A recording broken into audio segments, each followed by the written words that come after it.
मित्रों नमः संस्कृताय। आज हम रीट 2017 में द्वितीय भाषा संस्कृत प्रश्न पत्र जो है हल करेंगे। पहला प्रश्न देखिए आप इसमें, संस्कृताध्यापनाय भंडारकर मतानुसारम का पद्धति ही उपकारिका अभवत्। संस्कृत अध्यापन के लिए भंडारकर के मतानुसार कौन सी पद्धति उपकारिका हुई? तो इसका उत्तर है व्याकरणानुवाद पद्धति ही, अर्थात गोपाल कृष्ण भांडारकर के अनुसार सर्वाधिक उपयोगी विधि व्याकरणानुवाद विधि है, या जिसे हम व्याकरणानुवाद पद्धति कह सकते हैं। दूसरा प्रश्न है, कस्यां पद्धतौ शिक्षणं सर्वं मौखिकम् आसीत्। किस पद्धति या विधि में शिक्षण सर्वं मौखिकम् आसीत्, शिक्षण कार्य जो है सब कुछ मौखिक हुआ करता था। अर्थात किस पद्धति या विधि में शिक्षण कार्य सब कुछ मौखिक हुआ करता था। तो इसमें पाठशाला विधि या परंपरागत विधि, जिसे हम पाठशाला पद्धति या परंपरागत पद्धति कह सकते हैं। तो परंपरागत पद्धति में या पाठशाला विधि या पद्धति में शिक्षण कार्य केवल गुरुमुख से ही हुआ करता था। अतः परंपरागत पद्धतौ शिक्षण कार्यं मौखिकम् एव भवति स्म। अर्थात दूसरे प्रश्न का उत्तर होगा ए ऑप्शन, परंपरागत पद्धतौ। तीसरा प्रश्न आप देखिए, भाषा अध्ययनार्थम अंतिम प्रयत्नो भवति। भाषा अध्ययन के लिए अंतिम प्रयत्न या प्रयास होता है। किसी भाषा को सीखने के लिए हमें 4 कौशलों या 4 प्रयत्न या प्रयासों से होकर गुजरना पड़ता है। उसमें सबसे पहले श्रवण, फिर भाषण, फिर पठन और फिर अंत में लेखन। अर्थात अंतिम प्रयत्न लेखनम होता है। अतः इस तीसरे प्रश्न का उत्तर बी है, लेखनम। चतुर्थ प्रश्न देखिए, संस्कृतम अस्ति। संस्कृत है, अर्थात संस्कृत भाषा है। संस्कृत किस प्रकार की भाषा है? विश्लेषणात्मिका भाषा, संरचनात्मिका भाषा, विमर्शनात्मिका भाषा, संश्लेषणात्मिका भाषा। दोस्तों संस्कृत भाषा जो है संश्लेषणात्मक भाषा है। संस्कृतम संश्लेषणात्मिका भाषा वर्तते। इसे संश्लेषणात्मक भाषा इसलिए कहा जाता है क्योंकि संस्कृत के शब्द, उपसर्ग, प्रकृति अर्थात धातु व प्रत्यय के योग से बने होते हैं। अर्थात उपसर्ग, धातु व प्रत्ययों के योग से बने शब्द होने के कारण संस्कृत भाषा संश्लेषणात्मक भाषा है। वस्तुतः संस्कृतम जो शब्द आप देख रहे हैं उसमें सम उपसर्ग है, क्री धातु है, क्तय प्रत्यय है। अतः संस्कृत संश्लेषणात्मक भाषा है। अतः इस प्रश्न का उत्तर हुआ डी। पांचवा प्रश्न देखिए, श्यामफलकस्याधिकाधिकोपयोग निमित्तं परामर्शः कस्मिन् सिद्धान्ते अस्ति। श्यामफलक अर्थात श्यामपट्ट का अधिकाधिक उपयोग का परामर्श जो है वो किस सिद्धांत में है? तो श्यामपट्ट के अधिकाधिक उपयोग का परामर्श जो है रुचि के सिद्धांत में किया गया है। अतः इस प्रश्न का उत्तर होगा रुचेः सिद्धान्ते, सी। छठवां प्रश्न देखिए, वाग्रूपम भाव प्रकटनम इत्युक्ते किम। वाणी के रूप में भावों का प्रकटीकरण, वाणी के रूप में भावों को प्रकट करना कहलाता है। भाषणम, लेखनम, पठनम, श्रवणम। जब हम अपने हृदयगत भावों को वाणी के रूप में प्रकट करते हैं तो उसमें भाषण कौशल का प्रयोग होता है। श्रवण, भाषण अर्थात द्वितीय कौशल है ये भाषणम। 7वां प्रश्न देखिए, ये एक सूक्ति है। लौकिकानां हि साधूनाम् अर्थं वाक् अनुवर्तते। लौकिकानां हि साधूनाम् अर्थं वाक् अनुवर्तते इत्यादिकं पद्यम कुतः गृहीतम। यह पद्य कहाँ से लिया गया है? इसका अर्थ देखिए, लौकिकानां हि साधूनाम् अर्थं वाक् अनुवर्तते, अर्थात लौकिक साधुजनों की वाक अर्थात वाणी अर्थम अनुवर्तते, अर्थ का अनुसरण करती है। अर्थात लौकिक साधुजनों की जो वाणी है वह अर्थ का अनुसरण करती है। यह सूक्ति किस ग्रंथ से ली गई है? तो यह सूक्ति उत्तर रामचरितम, यह एक नाट्य ग्रंथ है, महाकवि भवभूति के द्वारा विरचित। इस नाट्य ग्रंथ से, उत्तर रामचरितम नामक नाट्य ग्रंथ से यह सूक्ति ली गई है, अतः इस प्रश्न का उत्तर बी होगा। छात्राः श्रवणापेक्षया पठनेन अधिकं ज्ञानं समुपार्जयन्ति इति परामर्शः विद्यते। छात्र श्रवण की अपेक्षा पठन के द्वारा अधिक ज्ञान का समुपार्जन करते हैं। जैसे श्रवणम, भाषणम, पठनम, लेखनम। देखिए, ये जो 4 कौशल हैं उनमें 2 कौशल ग्रहणात्मक हैं। जैसे श्रवण के माध्यम से भी हम ग्रहण करते हैं और पठनम के माध्यम से भी हम ग्रहण करते हैं।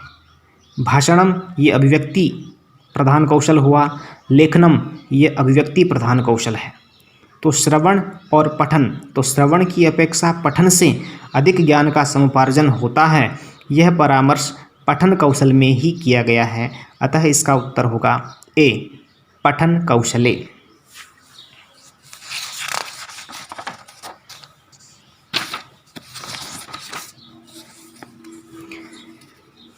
फिर देखिए 9वां प्रश्न, आकाशवाणी इति किम प्रकारकम साधनम अस्ति। आकाशवाणी किस प्रकार का साधन है? यह दृश्य साधनम, श्रव्य साधनम, श्रव्य दृश्य साधनम, क्रिया साधनम।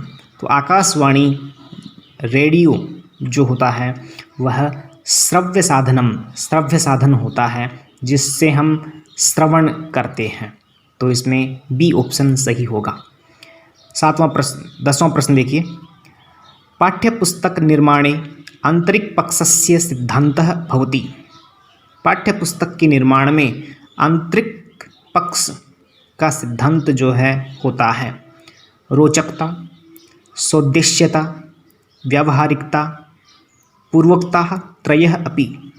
अर्थात पाठ्यपुस्तक के निर्माण में जो आंतरिक पक्ष का जो सिद्धांत होता है उसमें रोचकता का भी ग्रहण होता है, सौदेश्यता का भी ग्रहण होता है, व्यावहारिकता का भी ग्रहण होता है। अर्थात पाठ्यपुस्तक रोचक हो, उद्देश्यपूर्ण हो, व्यावहारिक हो, इस प्रकार से इसका डी ऑप्शन सही होगा, पूर्वोक्ता त्रयः अपि। अर्थात पूर्व में कहे गए तीनों ऑप्शन। फिर देखिए 11वां प्रश्न, 71वां, रिक्त स्थान पूर्णम सत्यासत्य निर्णयः बहुसमाधान प्रश्नाश्च एते प्रकाराः कस्याः परीक्षायाः सन्ति।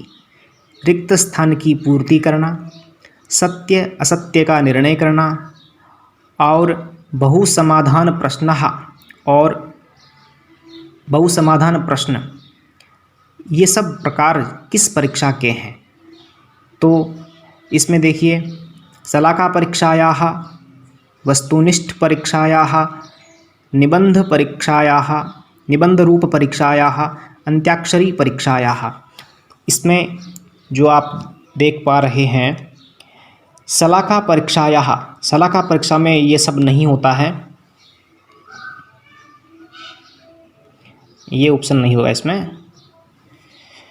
शलाका परीक्षायाः, शलाका परीक्षा के ये प्रकार नहीं है, न ही ये निबंध रूप परीक्षा के प्रकार हैं, न ये अंत्याक्षरी परीक्षा के प्रकार हैं। इस प्रकार से रिक्त स्थान की पूर्ति करना, सत्य और असत्य का निर्णय करना और बहुसमाधान प्रश्न, ये सारे प्रकार वस्तुनिष्ठ परीक्षा के प्रकार हैं। अतः इस प्रश्न का बी ऑप्शन सही होगा, वस्तुनिष्ठ प्रश्न, वस्तुनिष्ठ परीक्षायाः। 72वां प्रश्न देखिए, शिक्षा क्षेत्रे उपचारः इति कस्य इति शब्दस्य कः अर्थः। शिक्षा क्षेत्रे उपचारः इति शब्दस्य को अर्थः, शिक्षा के क्षेत्र में उपचार इस शब्द का क्या अर्थ है। अधिगमनम, अवबोधनम, सर्वविध दोषाणां निराकरणम, संप्रेषणम। शिक्षा के क्षेत्र में उपचार शब्द का जो अर्थ है वह है सर्वविध दोषाणाम निराकरणम, सभी प्रकार के दोषों का निराकरण करना।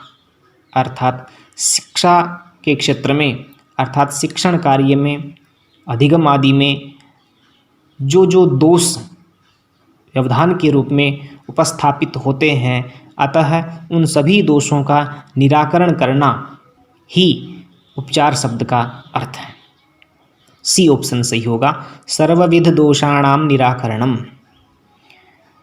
73वां प्रश्न देखिए, स्वातंत्र्यात् परम आचार्य नरेंद्र देव समिति ही बहुविध मूल्यांकन निमित्तम सर्वप्रथमम कदा अनुशंसितवती।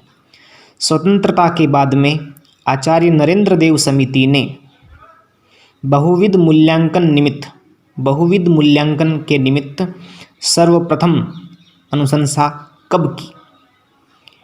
इसका उत्तर है 1948वें वर्षे, अर्थात स्वतंत्रता के बाद में 1948 में आचार्य नरेंद्र देव समिति ने बहुविध मूल्यांकन की सर्वप्रथम अनुशंसा की थी। इसका सही उत्तर है ए 1948वें वर्षे। 74वां प्रश्न देखिए, शैक्षिक अनुसंधान प्रशिक्षण परिषदा कतमे वर्षे आंतरिक मूल्यांकनस्योपरि बलं दत्तम। शैक्षिक अनुसंधान प्रशिक्षण परिषद के द्वारा किस वर्ष आंतरिक मूल्यांकन के ऊपर बल दिया गया। अर्थात आंतरिक मूल्यांकन के ऊपर बल दिया गया, यह शैक्षिक अनुसंधान प्रशिक्षण परिषद के द्वारा किस वर्ष कहा गया। तो इसका सही उत्तर है 1975वें वर्षे, अर्थात 1975 में शैक्षिक अनुसंधान प्रशिक्षण परिषद के द्वारा आंतरिक मूल्यांकन के ऊपर बल दिया गया। इसका सी ऑप्शन सही होगा, 1975वें वर्षे। फिर 75वां प्रश्न है, राष्ट्रीय शिक्षा नीति कार्य योजना कदा संगठिता अभवत। राष्ट्रीय शिक्षा नीति कार्य योजना कब संगठित हुई। तो राष्ट्रीय शिक्षा नीति कार्य योजना जो है वो 1968 में बनी थी, अतः इसका डी ऑप्शन सही है, 1968वें वर्षे, अर्थात इसका संगठन 1968 में किया गया, अतः डी ऑप्शन सही है, 1968वें वर्षे। फिर देखिए,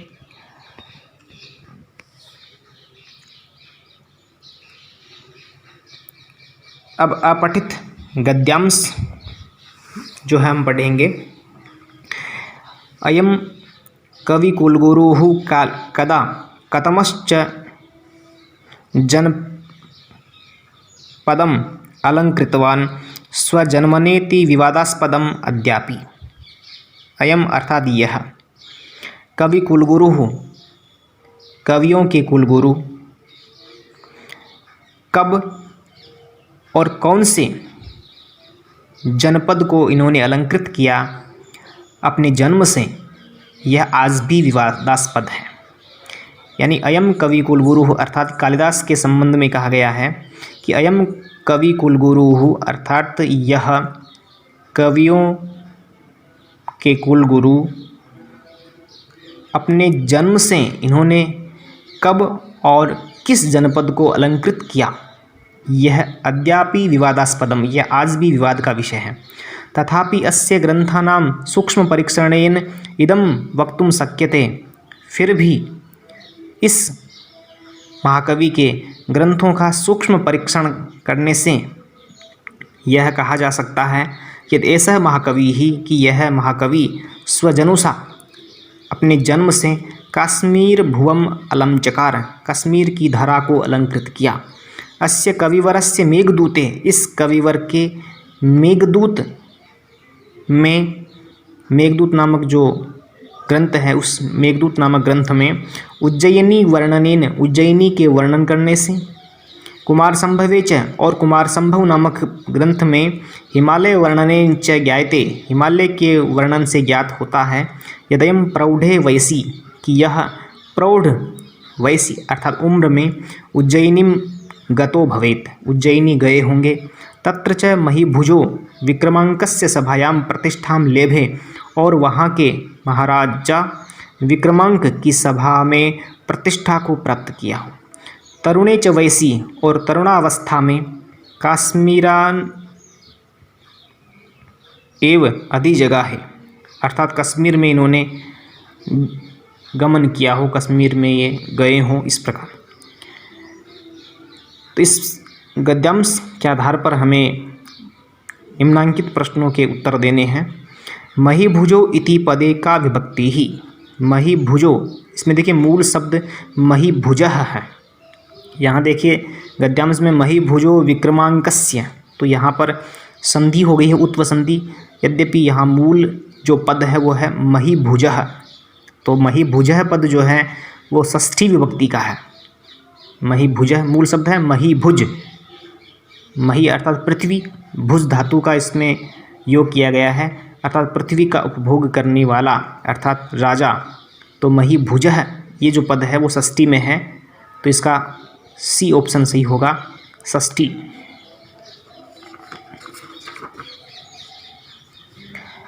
महाकवि ही इत्यत्र कः समासः, महाकवि ही इत्यत्र कः समासः, महाकवि जो ये पद है उसमें समास कौन सा है? तो देखिए बहुब्रीहि कर्मधारयः अव्ययी भावः द्वंद्वः, तो महाकवि ही जो पद है उसमें कर्मधारय समास है। इसमें एक पद विशेषण और एक पद विशेष्य। महान कवि ही अर्थात महान है जो कवि, महान च असौ कवि ही, महान च सह कवि ही, इस प्रकार से इसका विग्रह होगा और इसमें कर्मधारय समास होगा। 78वां प्रश्न है वक्तुम इत्यत्र कः प्रत्यय है। वक्तुम जो पद है इसमें आप देख सकते हैं तुम सुनाई दे रहा है अंत में, तो वक्तुम, तो ये तुमनंत प्रत्यय है, क्योंकि यहाँ वच धातु से तुमुन प्रत्यय किया गया है, तो यह वक्तुम पद बना है। तुमुन प्रत्यय से बने पद जो होते हैं वो अव्यय होते हैं, अतः इसके रूप नहीं चलते हैं, तो वक्तुम में तुमुन प्रत्यय है, डी ऑप्शन सही है। अद्यापि इति पदस्य संधि विच्छेदम कुरुत, अद्यापि इस पद का संधि विच्छेद करें। देखिए इसमें अद्यापि, तो इसमें एक पद है अद्य और दूसरा पद है अपि।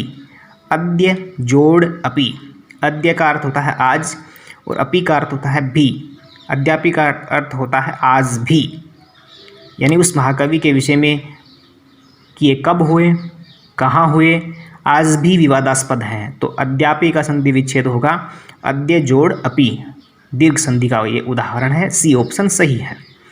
80वां प्रश्न देखिए भवेत इत्यत्र कः लकारः प्रयुक्तः, भवेत इस क्रियापद में कौन सा लकार है? आप देख रहे हैं इसमें धातु तो भू है और लकार।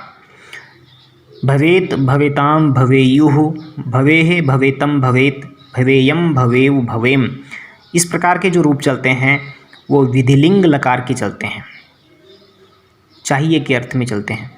तो भवेत इत्यत्र कः लकारः प्रयुक्तः, इसमें विधिलिंग लकार है। फिर देखिए अगला प्रश्न, अगला अपठित श्लोक है जो कि महाकवि भर्तृहरि के नीति शतकम से लिया गया है। केयूराणि न भूषयन्ति पुरुषं हारा न चंद्रोज्ज्वलः न स्नानं न विलेपनं न कुसुमं नालंकृताः मूर्धजाः वाण्येका समलंकरोति पुरुषं या संस्कृता धार्यते क्षीयन्ते खलु भूषणानि सततं वाग्भूषणं भूषणम। इसको सस्वर गा के भी जो है पढ़ा जा सकता है। केयूराणि न भूषयन्ति पुरुषं हारान् चन्द्रोज्ज्वला न स्नानं न विलेपनं न कुसुमं नालंकृता मूर्धजा वाण्येका समलंकरोति पुरुषं या संस्कृता धार्यते क्षीयन्ते खलु भूषणानि सततं वाग्भूषणं भूषणं वाग्भूषणं भूषणम। सबसे पहले आप देख सकते हैं कि जब अपठित पद्य से प्रश्न पूछे जाते हैं उनमें एक प्रश्न छंद विषयक प्रश्न हो सकता है, यानी उसमें कौन सा छंद है ये प्रश्न पूछा जा सकता है। अधिकांशतः कोई बड़ा श्लोक ही देकर के पूछा जाता है, तो इसमें आपको ये देखना होता है कि इसमें छंद कौन सा है। तो संस्कृत में मात्रिक छंद में सिर्फ आर्या है, वर्णिक छंद बहुत सारे हैं। तो वर्णिक छंदों में आपको केवल वर्ण गिनने होते हैं। जैसा कि इस श्लोक में आप 4 पंक्तियां देख पा रहे हैं, तो ये पहली पंक्ति इसका प्रथम चरण है, प्रथम पाद है। दूसरी पंक्ति दूसरा पाद या दूसरा चरण, तीसरी पंक्ति तीसरा चरण, चौथी पंक्ति चौथा चरण। इनमें क्या है कि सभी चरणों में वर्णों की संख्या समान है। आपको वर्ण गिनने हैं। जैसे कि आप इसमें वर्ण गिन सकते हैं। वर्ण गिनने में क्या होता है कि जिसमें स्वर मिला होता है उसी को गिना जाता है, यानी जिस व्यंजन में स्वर है उस स्वर की ही गणना होती है। जो स्वर रहित व्यंजन है अर्थात जो आधा व्यंजन है उसकी गणना नहीं होती है। तो जैसे आप पहली पंक्ति में वर्ण गिनेंगे तो इसमें संख्या होगी 19। दूसरी पंक्ति में आप गिनेंगे संख्या होगी 19। जैसे हम इसमें गणना करके देखते हैं। सबसे पहले 1 2 3 4 5 6 7 8 9, आधा नहीं गिनेंगे। 10 11 12 13 14 15 16 17 18 19। ये जो तय है वो मिसप्रिंट है। इस प्रकार 19 वर्ण है। इस प्रकार सभी में 19 वर्ण है और 19 वर्णों का जो छंद होता है वो होता है शार्दूल विक्रीडितम। तो इसमें पहला प्रश्न देखिए, पद्य पर आधारित। पद्यस्मिन् प्रयुक्तस्य छंदसः नाम लिखत। पद्य में, इस पद्य में प्रयुक्त छंद का नाम लिखिए, यानी कौन सा छंद है इसमें। तो इसमें शार्दूल विक्रीडित छंद है। इसकी पहचान है कि इसमें 19 वर्ण होते हैं।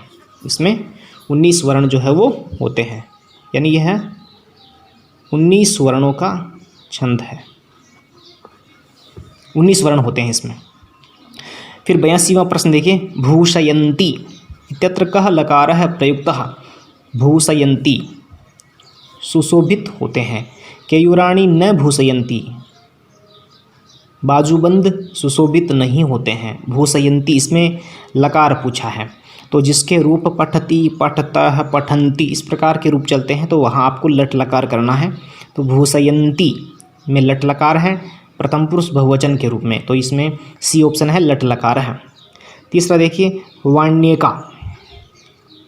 वाण्येका इसका पदच्छेद करेंगे आप, तो वाणी जोड़ एका, वाणी जोड़ एका। जैसे इसका श्लोकार्थ कर लेते हैं एक बार हम, कि केयूराणि न भूषयन्ति पुरुषम। कि केयूराणि का अर्थ होता है बाजूबंद, जो बाजू पे बांधे जाते हैं आभूषण। तो बाजूबंद पुरुषम न भूषयन्ति, बाजूबंद पुरुष को सुशोभित नहीं करते हैं। हाराः न चंद्रोज्ज्वला, नहीं हार पुरुष को सुशोभित करते हैं। किस प्रकार के हार? चंद्रोज्ज्वला, चंद्रमा के समान उज्ज्वल, चंद्रमा के समान चमकने वाले दिव्य हार भी पुरुष को सुशोभित नहीं करते। न स्नानम, पुरुष को स्नान भी सुशोभित नहीं करता। न विलेपनम, न उबटन करना सुशोभित करता है पुरुष को। न कुसुमम, न फूल लगाना पुरुष को सुशोभित करता है। न अलंकृता मूर्धजाः, और न ही अलंकृत संवारे गए बाल पुरुष को सुशोभित करते हैं। यहाँ पुरुष शब्द का अर्थ जो है केवल पुरुष नहीं है, पुरुष शब्द का अर्थ स्त्री और पुरुष दोनों है। तो जिस प्रकार से स्त्रियां सभी प्रकार के श्रृंगार करती है, केसों को संवारती है, बाजूबंद धारण करती है, चंद्रमा के समान उज्जवल हार धारण करती है, स्नान उबटन के रूप में, विलेपनम उबटन क्रीम आदि जो है, कुसुमम फूल, बालों में फूल लगाना, और अलंकृता मूर्धजा, और संवारे गए बाल। तो ये किसी भी प्रकार का जो सौंदर्य प्रसाधन जो है वो पुरुष को अर्थात व्यक्ति विशेष को सुशोभित नहीं करता है। वाण्य का समलंकरोति पुरुषम, वाण्य का अर्थ वाणी, एका वाणी, यानी एक वाणी ही है जो पुरुष को समलंकृत करती है, सुशोभित करती है, यानी उसकी वाणी ही पुरुष को और उस स्त्री को जो है सुशोभित करती है। या संस्कृता धार्यते, जो संस्कृत को धारण करती है, अर्थात जो सभ्य होती है, शिष्ट होती है, आचरण सम्मत होती है, धर्म सम्मत होती है, वही वाणी उस पुरुष व स्त्री को सुशोभित करती है। क्षीयन्ते खलु भूषणानि सततम, क्षीयन्ते नष्ट हो जाते हैं, खलु निश्चित ही, सततम भूषणानि, अन्य सभी प्रकार के आभूषण जो है वो निश्चित ही नष्ट हो जाते हैं, लेकिन वाक् भूषणम, लेकिन वाणी रूपी जो आभूषण है वो सदैव बना रहता है। अतः वाणी का शिष्ट होना, संस्कृत होना, सभ्य होना जरूरी है। तो इस प्रकार से वाण्य का जो ये 83वां प्रश्न है, इसमें वाण्य का संधि विच्छेद होगा। वाणी जोड़ एका, इसमें यण संधि हुई है। वाणी में जो दीर्घ ई है उसका यहाँ ये हो गया है, यण संधि का ये उदाहरण है।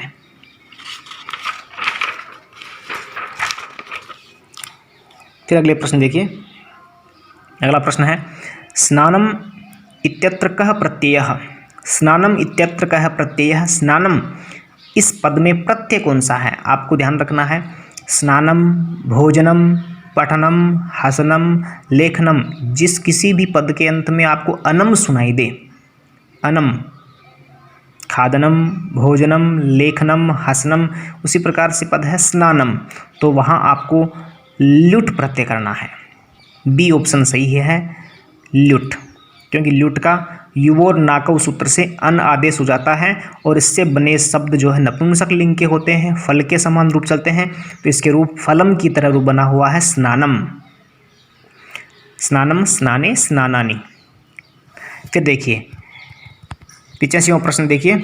केयूराणी इत्यत्र किम लिंगम, केयूराणी इत्यत्र किम लिंगम, केयूराणी जो पद आया है उसमें लिंग कौन सा है, तो आपको देखना है कि जिसके रूप फल की तरह हों, जैसे फलम, फले, फलानी, ठीक है, स्नानम, स्नाने, स्नानानी, केयूरम, केयूरे, केयूराणी, तो वो सारे शब्द जो है नपुंसक लिंग के होते हैं।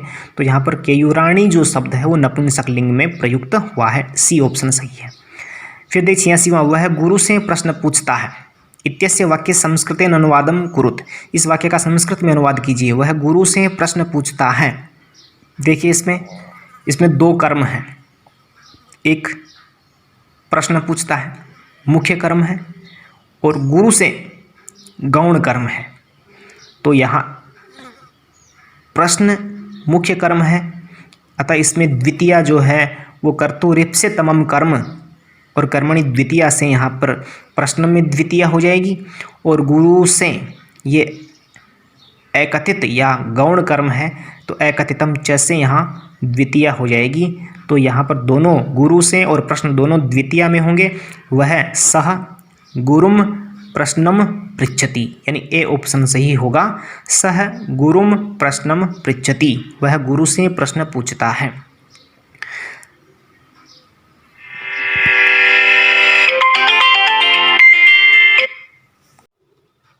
इस प्रकार इस 86वें प्रश्न में सह गुरुम प्रश्नम पृच्छति, यह उत्तर जो है वो सही होगा।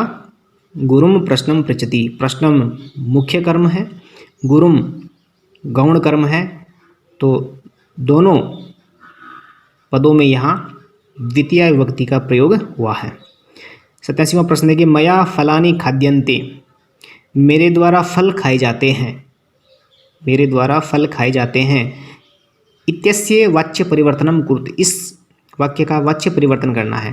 पहले आपको ये देखना होता है कि वाक्य जो दिया है वह किस वाच्य में है। तो यदि आप देखें कि कर्ता पद जो है वो तृतीया विभक्ति में हो और क्रिया के अंत में आपको यते, येते, यन्ते आदि सुनाई देते हैं, तो वह वाक्य कर्मवाच्य में होता है। इसको आपको कर्तृवाच्य में बदलना है। तो जब कर्तृवाच्य में बदलेंगे तो मया, यहाँ तृतीया एकवचन है तो ये प्रथमा एकवचन में हो जाएगा अहम। फलानी जो पद है वो प्रथमा बहुवचन में है तो इसका द्वितीय बहुवचन में हो जाएगा फलम फले फलानी, फलम फले फलानी। तो अहम फलानी। और खाद्यन्ते, यहाँ पर मूल धातु है खाद अर्थात खाना, तो अहम यहाँ पर उत्तम पुरुष एकवचन होगा तो यहाँ पर अहम के अनुसार खादामी, तो इसका वाक्य बनेगा अहम फलानी खादामी, मैं फल खाता हूँ, ये कर्तृवाच्य है। मेरे द्वारा फल खाए जाते हैं, यह कर्मवाच्य है। तो अहम फलानी खादामी, बी ऑप्शन सही होगा। 88वां प्रश्न देखिए, च इति वर्णस्य उच्चारण स्थानम किम, च इस वर्ण का उच्चारण स्थान कौन सा है। तो इचु यसानाम तालु, चकार जो है च वर्ग का जो प्रथम वर्ण है च, इसका उच्चारण स्थान तालु है, तालव्य वर्ण है ये, इसलिए सी ऑप्शन सही होगा तालु। 89वां प्रश्न देखिए, सह तस्य अनुगच्छति, वह उसका अनुसरण करता है, वह उसके पीछे जाता है। सह तस्य अनुगच्छति, वह उसके पीछे जाता है। इति वाक्यम इदम संशोधयत,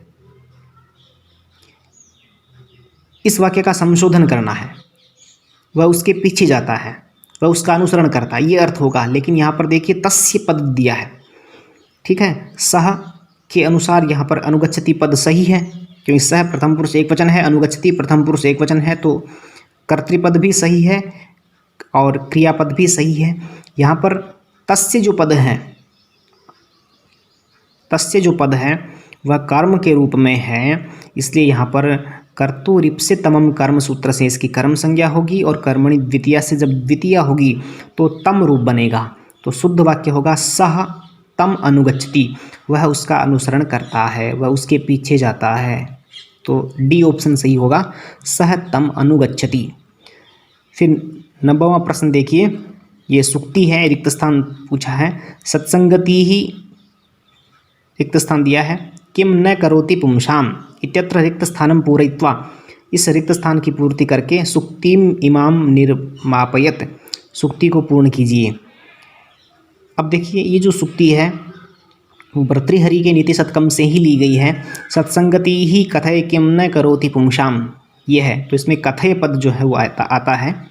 सत्संगति कथय किम न करोति पुंसाम, कि सत्संगति पुंसाम किम न करोति, कि कहिए सत्संगति पुरुषों का क्या नहीं करती है, अर्थात सत्संगति पुरुषों का सर्वविध कल्याण करती है।